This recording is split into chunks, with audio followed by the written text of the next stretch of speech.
성경 말씀 히브리서 11장 32절 한 절만 읽겠습니다. 같이 큰 소리로 읽겠습니다. 32절. 내가 무슨 말을 더하리요? 기드온, 바락, 삼손, 입다와 다윗과 사무엘과 및 선지자들의 일을 말하려면 내게 시간이 부족하리로다. 아멘. 살리는 복음, 예수님 그리스도, 히브리서 예수 그리스도 49번째 믿음으로 산 위대한 선진들 그 두 번째로 말씀을 증거하겠습니다. 믿음으로 산 위대한 선진들은 그들의 조상 아브라함에게 주신 구원의 언약, 횃불 언약을 이루어 나가는 과정 속에서 이제 지도자 모세에게 하나님께서 세워주셔서 그 횃불 언약을 이루어 가게 됩니다. 모세를 통해서 애굽에 430년 동안 있었던 그들을 거기서 나오게 됩니다. 나와서 이제 그 다음에 가나안 땅에 들어서기 전에 여호수아가 그 패턴을 받아서 이제 가나안 땅에 들어가게 되는데, 가나안 땅에 들어가는 과정을 살펴보면 이렇습니다. 세 가지예요. 하나는 출애굽 사건, 그 다음에 광야에서의 생활, 그 다음에 가나안 땅에 입국하는 들어가는 삶. 그러니까 애굽에서 나온 것은 뭘 의미할까? 우리가 세상에서의 구원 역사가 시작된 것, 구체적으로 말하면 거듭난 삶, 그리고 광야 생활은 교회 생활을 말합니다. 광야 교회가 시작된 거예요. 그리고 광야 생활 40년 동안은 훈련이에요. 우리가 사는 동안에 신앙은 훈련받고 있는 것이 교회의 신앙생활입니다. 가나안 땅은 뭘 의미할까요? 천국이에요. 천국. 천국을 상정해 준 것이 바로 가나안 땅입니다. 그렇기 때문에 이스라엘 백성들이 출애굽해서 그냥 막 들어가지 않고 광야에 머물러서 40년 동안 생활했어요. 왜 40년 동안 생활하게 되었는가? 바로 그들은 광야에 들어왔다가 그냥 가나안 땅에 들어갈 수가 있었어요. 근데 왜 40년 동안 광야에서 헤매게 되었느냐? 각 12지파에서 한 대표를 택해가지고 12사람을 먼저 가나안 땅에 탐지하도록 점탐꾼들을 보냈습니다. 그들이 갔다가 돌아온 거예요. 돌아와서 10명이 보고하기를, 거기 가보니까 대단히 좋기는 뭐 말할 수가 없는 좋은데 아낙 자손들을 우리가 비교할 수가 없어. 우리는 거기에 비하면 난쟁이들이야. 메뚜기 같아. 아무것도 아니야. 거기 들어갈 수 없다고 하니까 그 보고를 듣고 모든 사람들이 말하기를, 아이고 우리는 여기서 왜 죽이려고 그러냐, 애굽으로 돌아가자 하고 군중들이 난리법석을 띄웁니다. 그런 가운데 여호수아 갈렙이 멈추라고 하면서 보고를 하는데 그들은 긍정적인 보고를 해요. 10사람들은 한결같이 부정적인 보고를 해요. 우리는 거기 들어가면 다 죽어.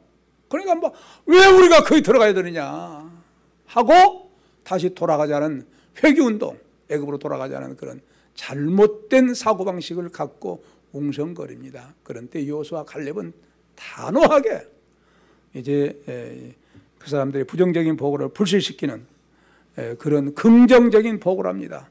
우리가 곧 올라가서 그 땅을 취하자. 능히 이기리라. 능히 이기리라. 이 신앙적인 긍정적인 그런 보고를 해요.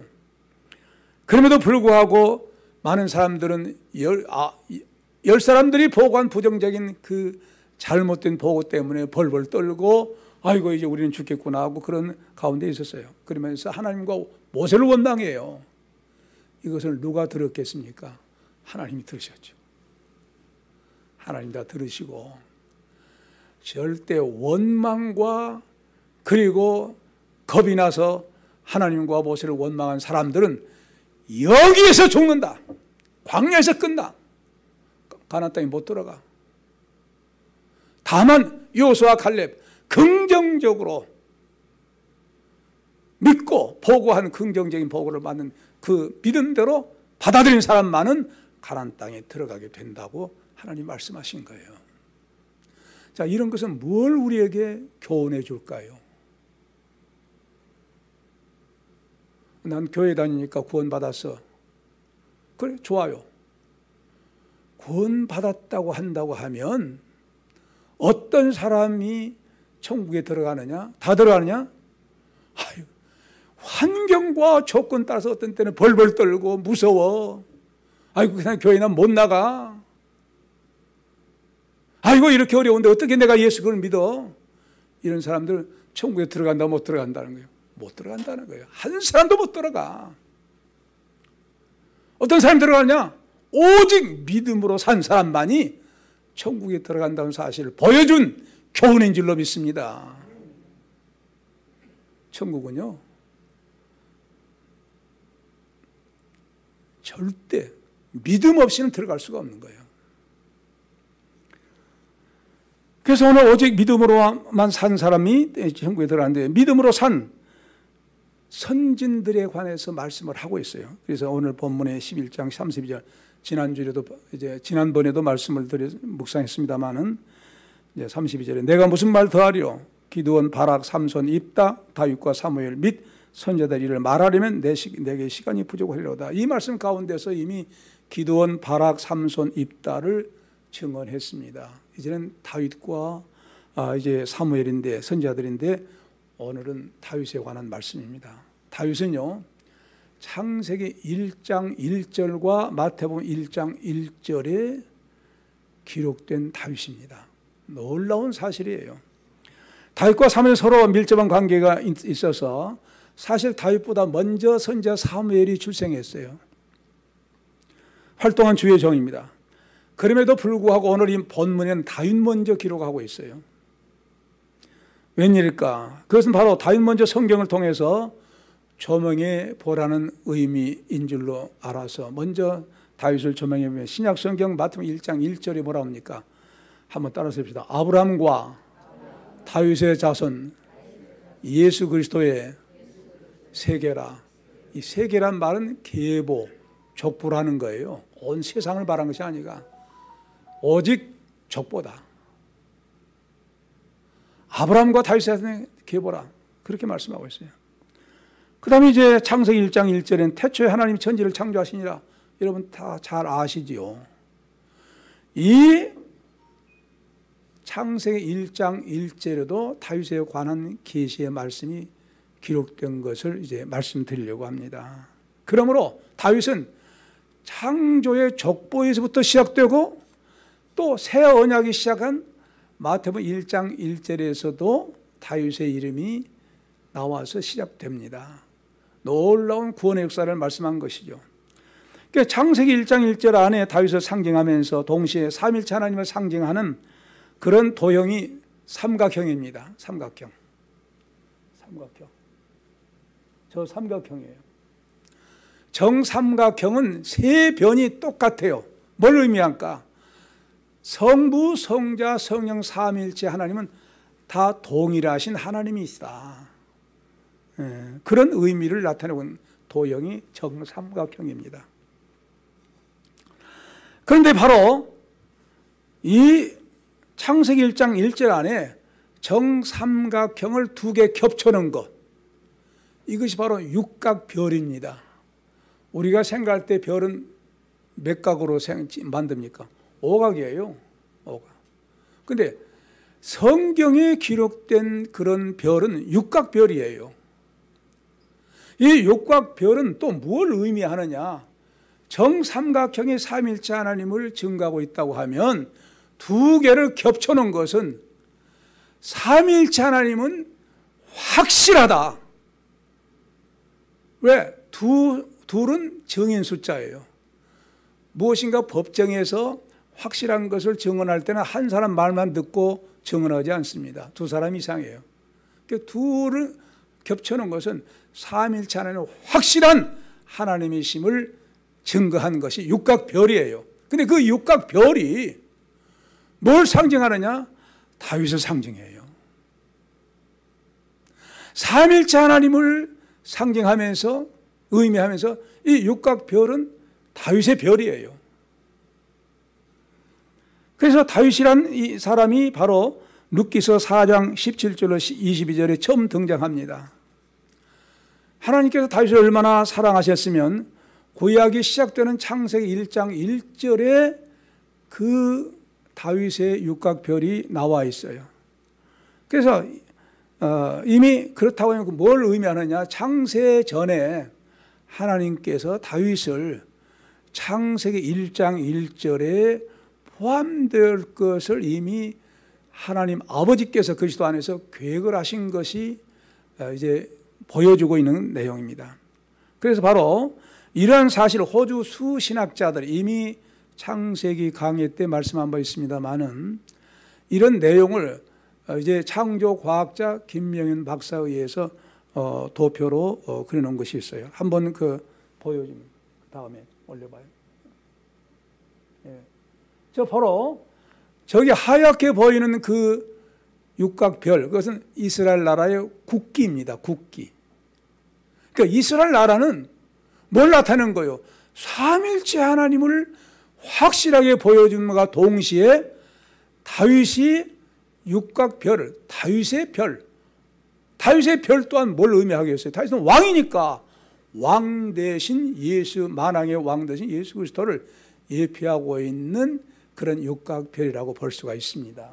그래서 바로 그 밑에는 이제 별들의 모양을 나타낸 그런 이제 도표인데요. 그런데 창세기 1장 1절에 한번 같이 암송해 봅시다. 태초에부터 시작. 태초에 하나님이 천지를 창조하시니라. 이 말의 원문은 7마디예요. 베레스트 바라 엘로임 엣 하샤마임 웨 하아렛. 하나님이 7마디예요.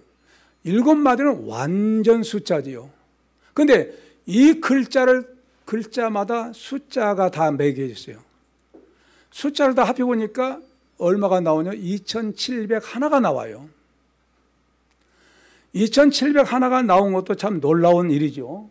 그런데 바로 그 창세기 1장 1절에 별들이 들어있는데 작은 별들이, 육각별이 37개, 큰 별들이 바로 73개.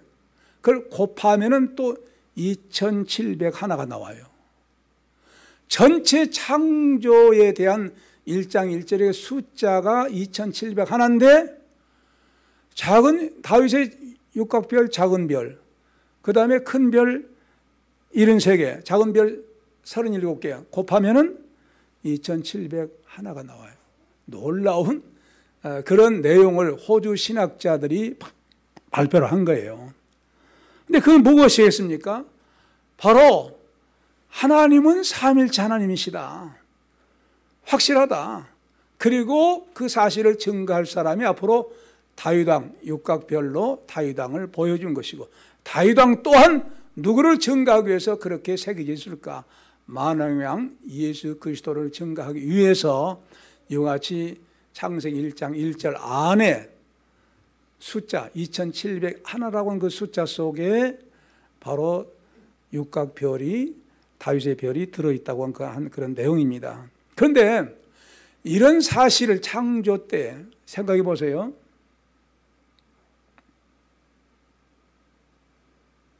이 꽃, 우리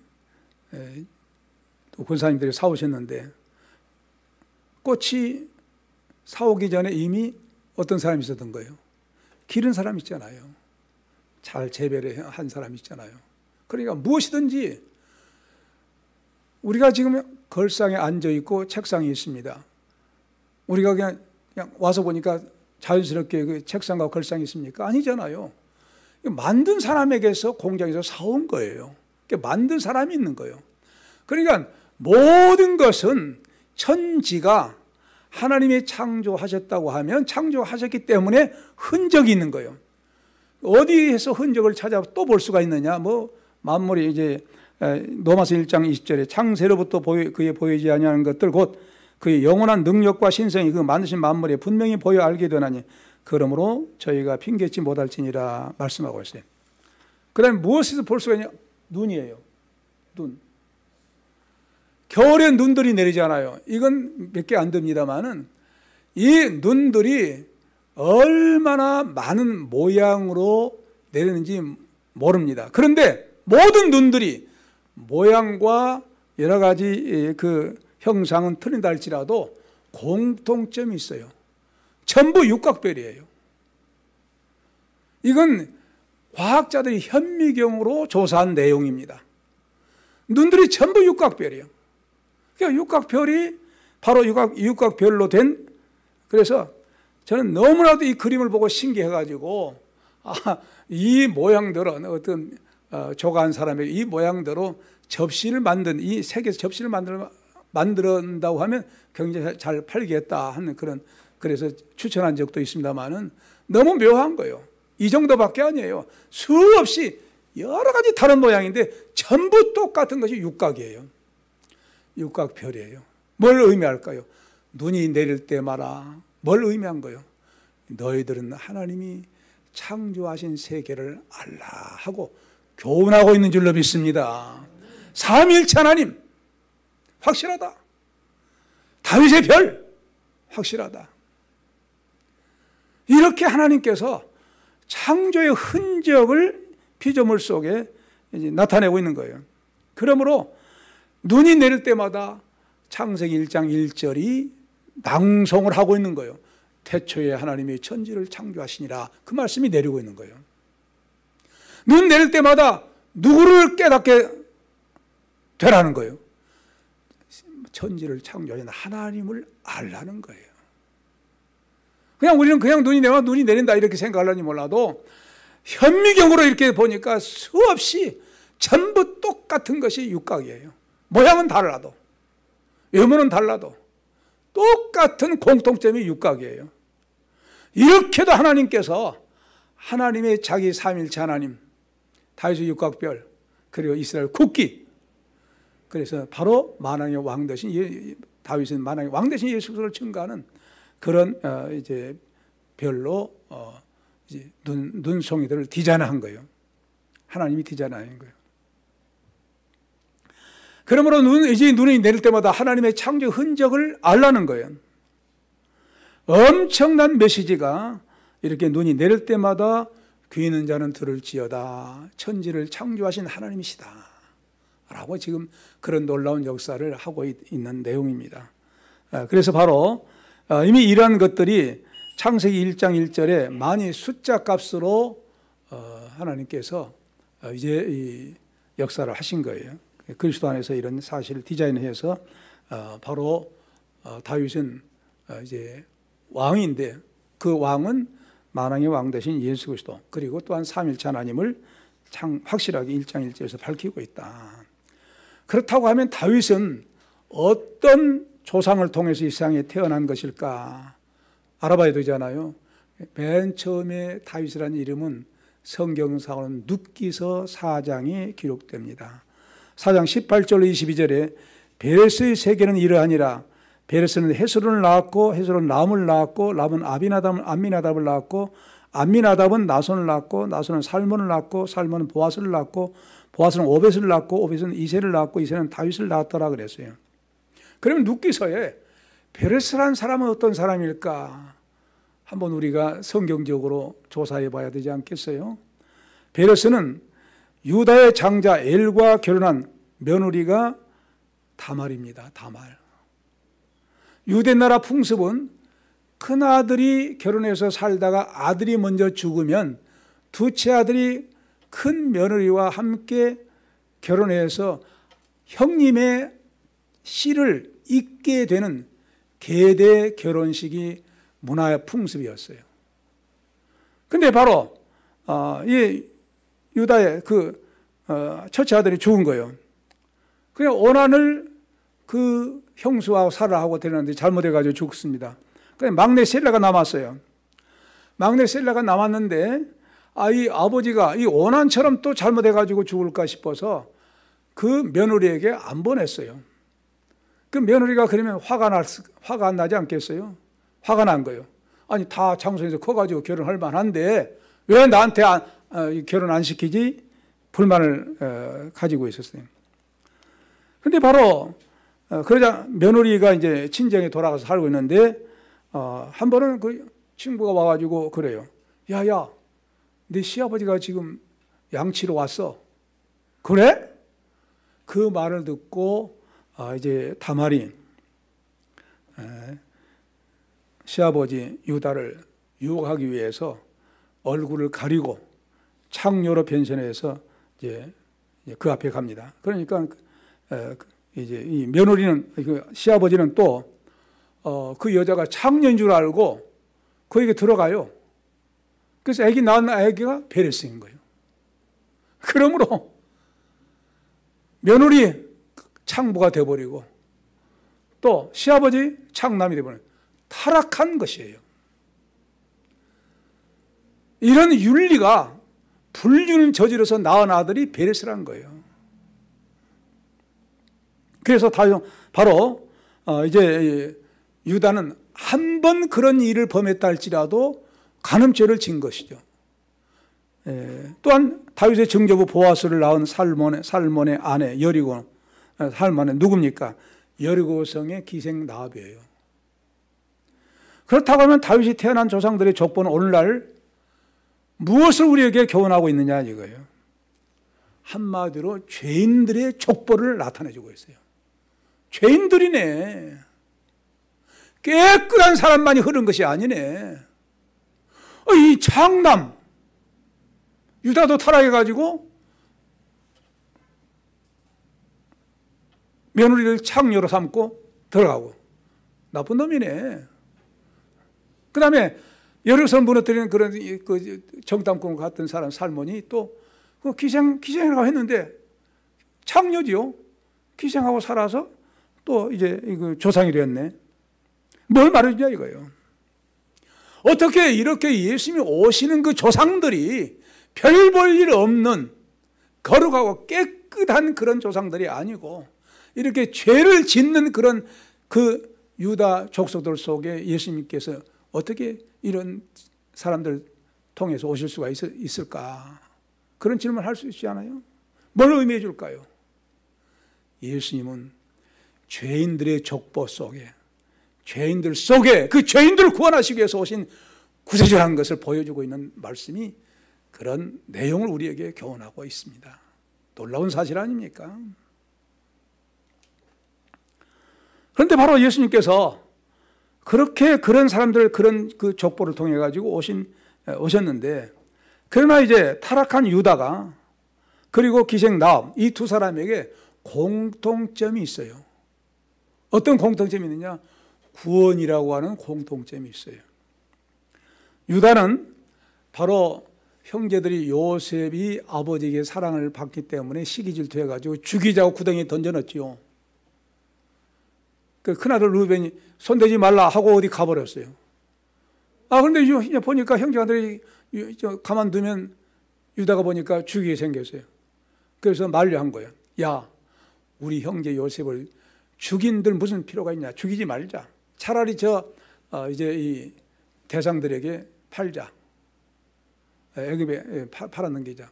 그래서 죽을 위기에서 그들을 살린 거예요. 그래서 유다가 죄인이지만, 유다도 윤리적으로 자랑할 것이 없는 사람이지만, 그에게서 놀라운 사실은 죽게 될 요셉을 살리는 구원의 역사를 유다가 한 겁니다.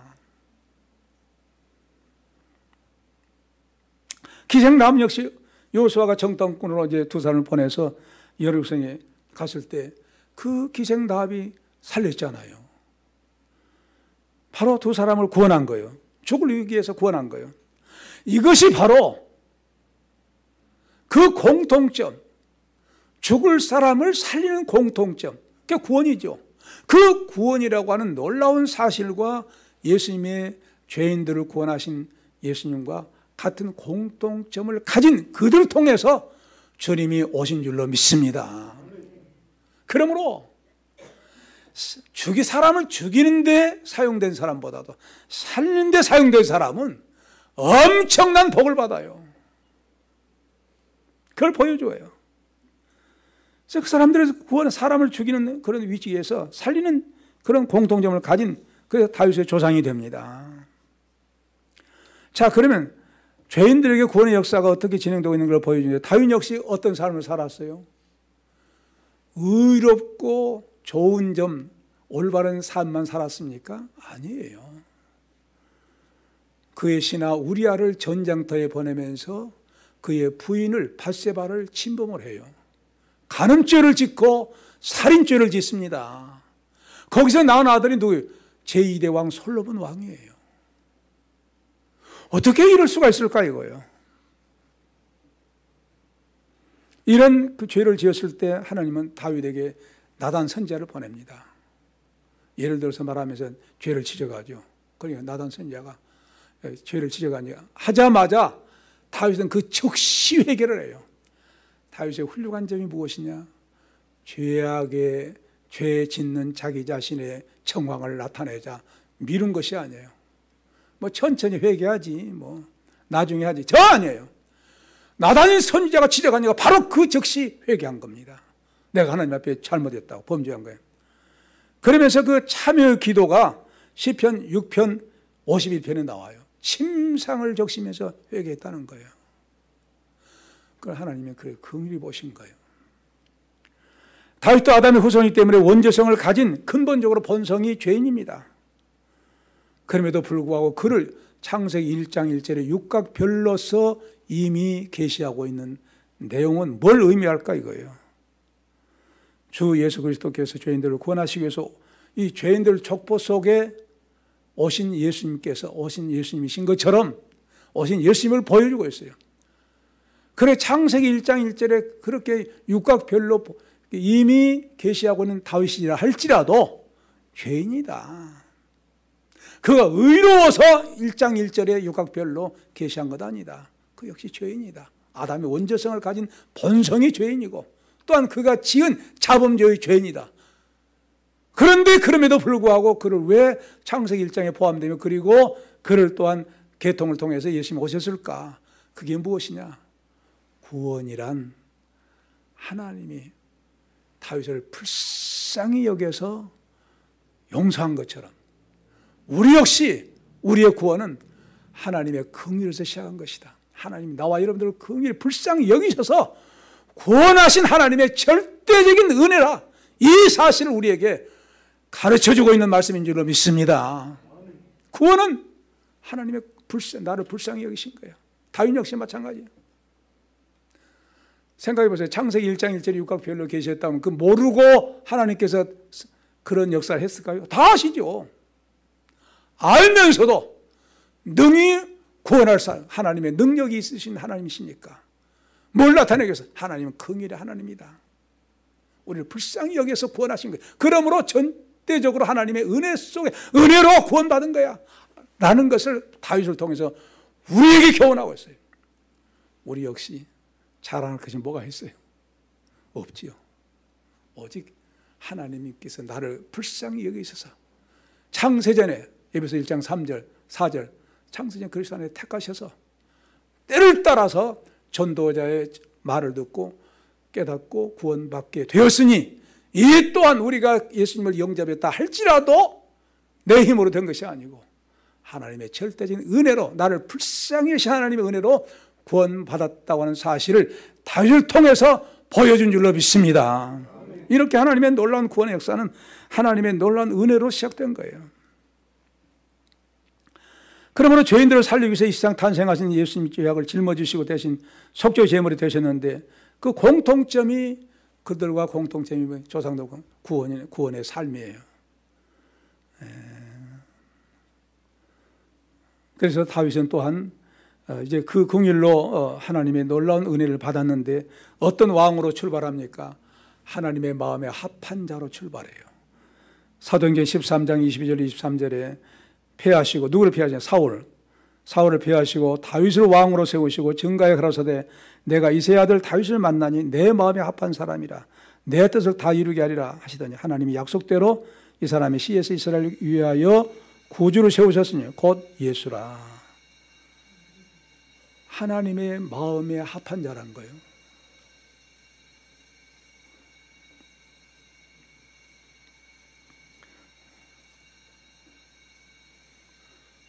성경에서 다윗이라는 이름이 역사적으로 나타나서 아까 말씀한 대로 룻기서 4장에 나옵니다. 이제 이방 여인 룻을 아내로 맞이한 보아스의 증손자입니다. 그래서 그의 이름이 처음 등장하는데, 다윗은 구원의 역사에 있어서 대단히 아주 훌륭한 신앙의 위인이죠. 대단한 사람입니다. 그런데 바로 그 창세기 1장 1절에 그 계시하고 있는 내용을 룻기서 4장에서 계시하고, 또 신약 성경 맨 처음에 시작된 말이 아브라함과 다윗의 자손 예수의 세계라, 족보라, 계보라, 이렇게 다윗을 통해서 시작하고 있는 거예요. 이 엄청난 놀라운 하나님의 은혜를 다윗에게 주신 겁니다. 그렇다고 하면 이 놀라운 사실을 선지자의 사무엘 역할은 무엇이냐? 그를 하나님께서 기름 부어 왕으로 세우시는데, 하나님께서 말씀을 하세요. 저 이새의 아들 찾아가서 기름 부어라. 이새 집에 가는 거예요. 가죠. 큰아들이 지나가요. 큰아들 이제 지나가는데 삼마가 아미나답이 지나갑니다. 아니라는 거예요. 또 그 다음에 삼마라는 아들이 아니라는 거예요. 말체, 여덟째 이제 다윗이 오니까 내 마음에 합한 사람이다. 이후에 기름을 부어라 하고 여호와께서 사무엘 선지자에게 말씀을 하십니다. 그래서 첫 번째 기름 부음은 가족들에게서 알려요.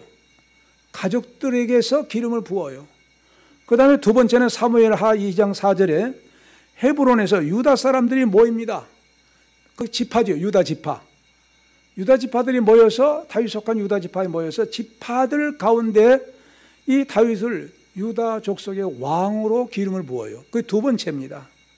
그 다음에 사무엘하 5장 3절로 5절에서 세 번째로 이스라엘 모든 장로가 헤브론에서 이제 다 이스라엘 백성들이 모여요.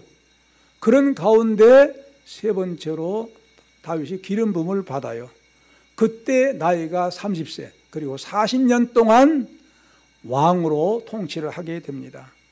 그러므로 이런 사실을 정리해 보면, 첫 번째는 가족들만 참여한 가운데 사무엘 선지자가 왕으로 기름을 부어요.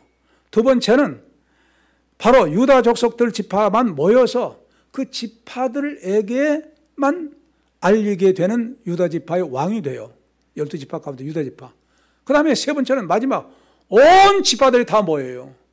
그런 가운데 이제 다윗이 왕의 기름 부음을 받습니다. 뭘 의미합니까?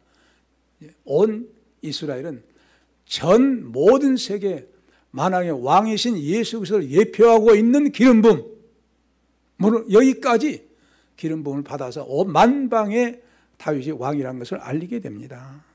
그래서 바로 이런 사실이 오직 다윗에게만 이렇게 세 번 기름 부음을 받아요. 가족, 유다 족속, 그 다음에 전 이스라엘.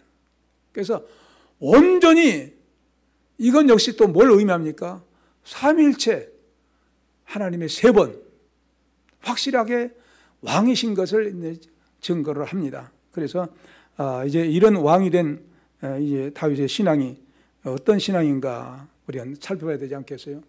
다윗의 신앙은요, 여호와의 절대적인 신앙입니다. 우리가 너무나 잘 알잖아요. 어디에서?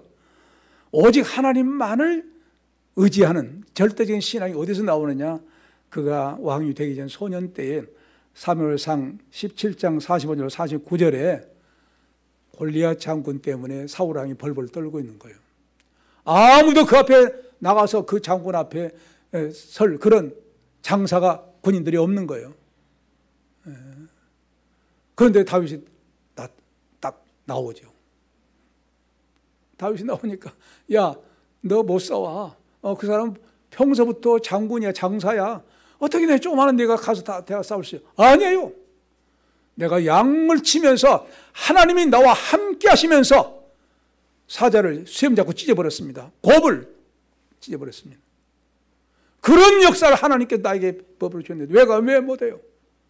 그래서 뭐라며 나가면서 뭐라며 너는 칼과 창과 단창으로 나에게 나오지만 나는 만군의 여호와 이름으로 나간다고. 그건 무슨 말이에요? 오늘날 같으면 너는 핵무기로 오느냐? 김정은 너 핵무기로 찾아오느냐? 그래서 겁박 주느냐? 남한의 백성에게 천만의 말씀. 전쟁은 무기에 속한 것이 아니에요. 어디에 속한 거예요? 여호와께 속한 거예요. 믿습니까? 하나님께 속해 있는 거예요. 무기나 국방에 속한 것이 아니라 하나님의 손에 속해 있다는 거예요. 전쟁은. 그러므로 하나님 함께 하시면 무기가 문제가 아니에요. 사람이 문제가 아니에요. 숫자가 문제가 아니에요. 오직 그러므로 이 말씀 우리에게 우리나라에 무슨 말씀을 예언하고 있습니까? 통일은 군대로 된 것이 아니다. 국방으로 되는 것이 아니다. 힘으로 된 것이 아니다. 오직 예수 그리스도의 만왕의 왕 예수의 이름으로 능히 이긴다고 하는, 승리한다고 하는, 통일이 된다고 하는 사실을 우리에게 보여주고 있는 말씀인 줄로 믿습니다. 얼마나 놀라운 일입니까? 그래서 그 말을 이제 사무엘상 17장 46절에 보면 오늘 여호와께서 너를 내 손에 붙이리니, 그런데 내 손에 붙이리라는 말씀은 넘겨주리니, 내 손에 넘겨주리니, 여호와께서 내 손에 너를 내 손에 넘겨주리니, 다윗의 신앙이에요. 골리앗 장구 펄펄 떨고 있는데 오늘 여호와께서 너를 내 손에 넘겨준다는 거예요. 내 손에. 그 다음에 또 뭐래요? 40절에 또 여호와의 구원하심이 칼과 창에 있지 아니함을 이 무리로 알게 하리라. 전쟁은 여호와께 속한 것인즉 그가 너희를 우리 손에 붙이리라 했는데, 붙이리라고 하니 너희를 우리 손에 주시리라는 거예요. 골리앗과 그 군대 블레셋 군대 우리 손에 넣어주시라는 거예요. 놀라운 사실 아닙니까? 얼마든지 이기게 돼. 왜? 전쟁은 사람에게 있는 것이 아니고 여호와께 속한 것이다. 전쟁관 확실하잖아요. 전쟁관, 승리관 어디에 있어? 사람에게 있어? 무기에 있어? 아니에요. 황무기 아니에요. 여호와의 손에 있어. 할렐루야. 이 귀한 말씀을 다윗이 가지고 있어요. 그러므로 다윗은 하나님에 대한 절대적인 신앙을 가지고 있어요. 이 신앙 우리가 갖지 않냐면 가짜입니다. 다윗만 가져서는 안 돼요. 우리도 가져야 돼요. 똑같아야 돼요. 하나님만을 절대적으로 믿는 신앙. 하나님만 한 분 있으면 끝납니다. 여호와께서 내 편이면 됩니다. 예수님이 내가 예수님 안에 있고 예수님이 내 안에 계시면 됩니다. 그렇다면 뭘 두려울 것이 뭐가 있어요? 전쟁? 유행병? 두려워해야 됩니까? 두려워해야 돼요? 그러면 누구를 못 믿는 거예요? 예수 그리스도, 하나님의 전능성. 전쟁은 여호와께 있다. 환난, 유행병 여호와께 있어. 여호와께 있으므로 그분이 알아서 해. 그러므로 우리는 하나님 이외에 그 어떤 것도 두려워할 것이 없는 줄로 믿습니다. 이런 놀라운 신앙을 가지고 있어요. 그래서 바로 그 믿음 가지고 블레셋 사람들이 이제 오니까 뭐라 합니까? 다윗으로 가까우니까 48절에 있어요. 47장. 블레셋 사람이 일어나 다윗에게 마주 가까이 올 때 다윗이 블레셋 사람이 마주 그 항우를 향하여 빨리 달리며 손을 주머니에 넣어 돌을 취하여 물매로 던져 블레셋 사람이 이마를 치매 돌이 그 이마에 박히니 땅에 엎드러지니라. 엄청난 장군이 돌 하나 맞고 떨어진 거예요. 왜 그랬을까요? 그 돌은 돌에게 있는 것이 아니고 하나님의 능력에 역사한 줄로 믿습니다. 그래서 죽은 거예요. 그래서 이긴 겁니다. 얼마나 놀라운 사실입니까? 절대적인 신앙 가진 사람이에요. 그러므로 우리는 이 절대적인 신앙 가지면 어떤 환경과 조건 속에서도 승리합니다. 이 신앙 소유해서 승리의 삶 사시기 바랍니다. 다음은 다윗은 어떤 신앙? 병을 고쳤어요. 병 고치는 은사를 받은 사람이에요. 여호와 영이 사울에게서 떠나서 악한 여호와의 부르신 악신이 그에게 번득케 하니까 다윗을 초청합니다. 다윗이 가서 뭘 탑니까? 수금을 타면서 하나님을 찬양하니까 하나님을 찬양하니까 떠나가 버린 거예요. 악신이 떠나가 버린 놀라운 다윗 아닙니까? 그 다음에 다윗은 어떤 사람? 시인이고 찬양하며 기도한 사람입니다. 시편 150편 중에서 다윗의 주행시가 73편이나 됩니다. 이 시편들은 신앙 고백이에요.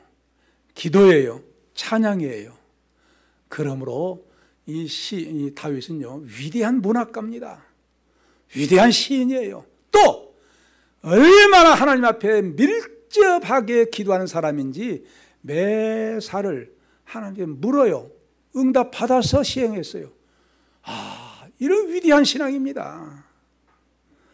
이런 사람을 하나님께서 창세기 1장 1절에 족보에서 시작된 사람이고, 마태복음 1장 1절에 아브라함과 다윗의 예수 그리스도의 족보라, 세계라, 이렇게 믿음의 선진들인 이런 존귀한 신앙 가지고 승리한 것입니다. 우리 역시 다윗처럼 오직 믿음으로만 살아서 승리하는 복된 삶 소유하시기 바랍니다.